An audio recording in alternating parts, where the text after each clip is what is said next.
Amados irmãos e irmãs, hoje já é o primeiro domingo do mês de agosto.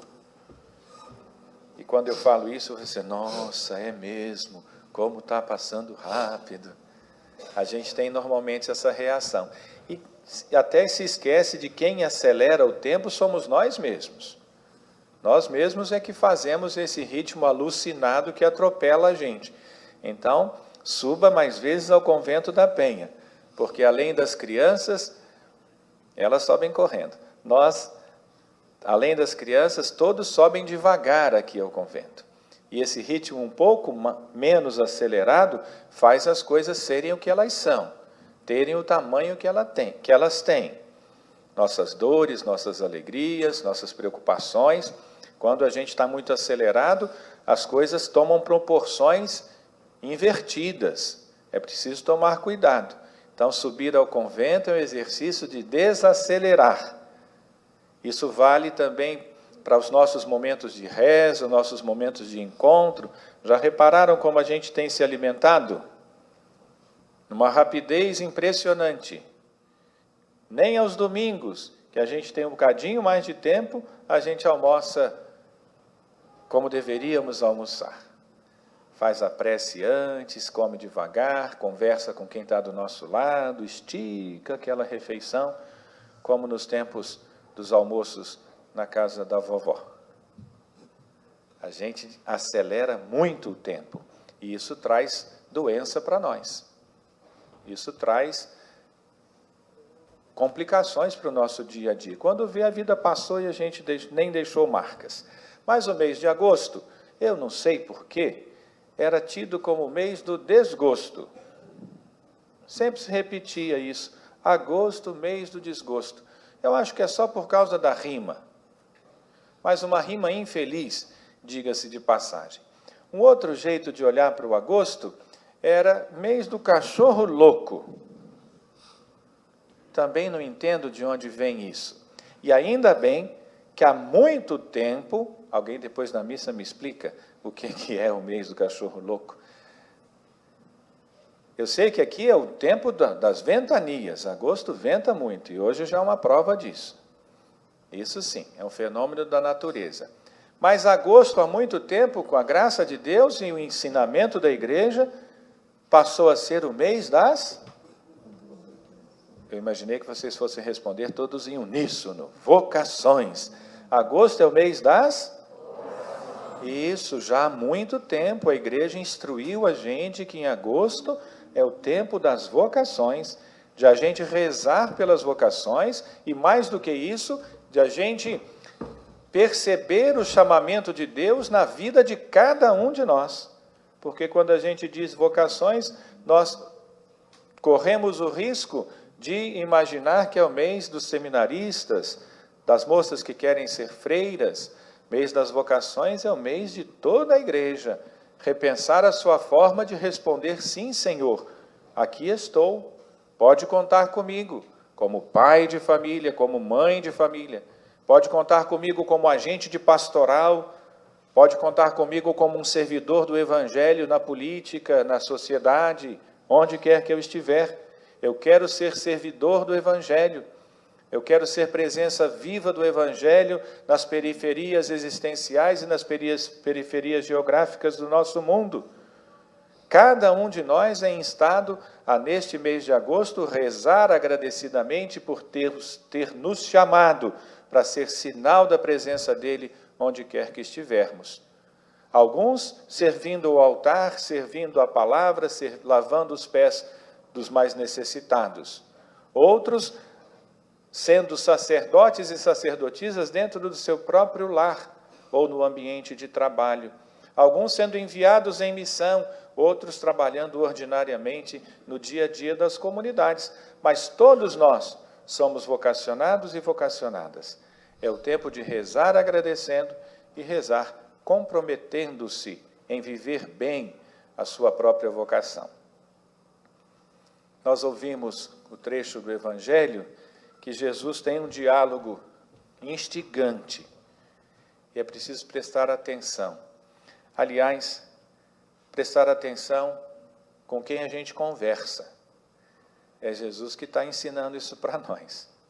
Às vezes a gente erra de endereço. Jesus pergunta a um homem que disse a ele, olha, me ajuda aí, meu irmão não está querendo dividir a herança comigo, me ajuda aí, fala para ele dividir. Aí Jesus, eu? Será que você está falando para a pessoa certa? Quem falou que eu sou o juiz que vou dividir a herança? Acertar o endereço é a primeira lição do trecho do Evangelho. Acertar o endereço. Às vezes a gente confunde o endereço. Então a gente tem uma coisa a ser resolvida com a nossa esposa, ao invés da gente falar para ela, a gente vai falar para a nossa mãe. A gente tem uma questão para resolver com o nosso vizinho, ao invés de a gente falar com ele, a gente fala com o vizinho do outro quarteirão. Tem um assunto para ser resolvido com um colega de trabalho, a gente vai falar com o chefe do colega de trabalho. Errou o endereço. E normalmente, é também isso. Às vezes a gente tem coisas a dizer para aquelas pessoas que convivem no nosso dia a dia, a gente vem dizer para o frei no confessionário do Convento da Penha. Acertar o endereço. Se a gente quer, de fato, promover o entendimento, tem que falar com a pessoa certa. Senão, isso só aumenta o desentendimento. Só gera mais confusão. Então, Jesus está dizendo assim, olha, eu não sou juiz disso aí. Pelo contrário, as coisas que eu falo são coisas com gosto de eternidade. É preciso que a gente entenda isso. Normalmente a gente apresenta alguns problemas a Deus que nós mesmos podemos resolver. Eu vou ao Convento da Penha pedir mais paciência. Deus já te deu paciência. É só usar a paciência. Deus já te deu entendimento. É só usar o entendimento. Então peça para Deus que Ele vai poder te dar discernimento e força e coragem. Empenho para fazer aquilo que Ele já lhe deu. Então, acertar o endereço é o primeiro passo. É o primeiro passo. E aí Jesus, para não deixar ninguém, na expressão usual, deixar no vácuo, é assim que a gente diz, né? Não me respondeu nada, me deixou no vácuo. Então, para Jesus não deixar ninguém no vácuo, Ele fala, não sou eu que tenho que responder isso aí não. Mas, presta atenção. Presta atenção onde você está colocando os seus pés. Presta atenção onde você está empenhando o seu esforço. Presta atenção naquilo que de fato está ocupando a sua vida. Existe um pensamento de alguém do Oriente que diz assim, a gente consome nossa saúde para juntar dinheiro. Depois consome todo o dinheiro para cuidar da saúde. Que inversão é essa? Que escolhas são essas que fazem a gente gastar toda a nossa boa energia para acumular coisas em função de quê? Evidentemente que não se trata aqui de nós vivermos na preguiça. Deixa para lá, é assim mesmo, nada disso. A vida exige de nós empenho. A vida exige de nós empreendimento. É verdade. A gente precisa de ser ativo, construir coisas e se levantar até contra as injustiças quando a gente vê nessa nossa sociedade montada no tripé, ou melhor, no fundamento do egoísmo, as pessoas só vão juntando e ficam ricos cada vez mais ricos e pobres cada vez mais. Isso é uma injustiça. Nós devemos nos levantar contra isso.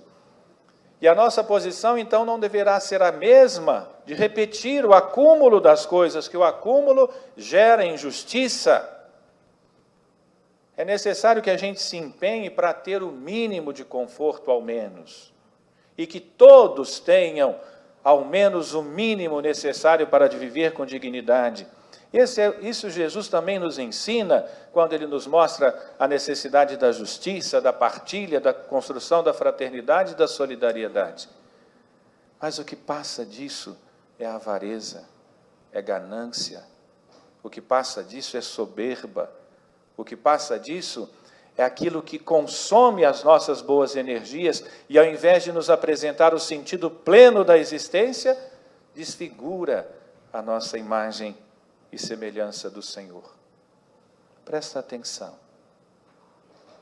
O que eu tenho feito das minhas escolhas? O que de fato move os meus passos? Qual é de verdade a minha vocação?